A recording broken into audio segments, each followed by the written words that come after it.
স্বরাষ্ট্রমন্ত্রী জনাব সালাউদ্দিন আহমদ সাহেবকে ধন্যবাদ জানাই যে আজ সংসদে মওদুদির চেলাপেলাদের মুখে চুনকালি মেখে দেওয়ার জন্য। আজ সংসদে স্বরাষ্ট্রমন্ত্রী জনাব সালাউদ্দিন আহমদ সাহেবের বক্তব্যটি ছিল অত্যন্ত তাৎপর্যপূর্ণ। জামাতের একজন সংসদ সদস্য, আমি নাম উল্লেখ করছি না, তিনি বলেছেন যে জামায়াতের 100 বছরের ইতিহাস জানার জন্য। কিন্তু আমার মনে হয় তিনি হয়তো আবেগের চোটে ভুলে গিয়েছিলেন যে জামাতের প্রতিষ্ঠা হয়েছে 26শে আগস্ট 1941 সালে, অর্থাৎ আজ থেকে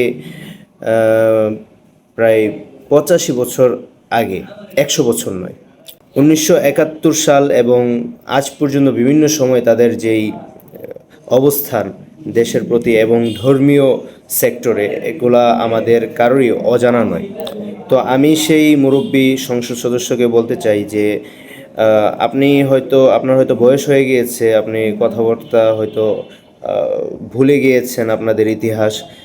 তো এভাবে ভুলে গেলে চলবে না, ঠিক আছে? তো এগুলা নিয়ে কিন্তু পরবর্তীতে আপনারাই কিন্তু চাপের মুখে পড়বেন।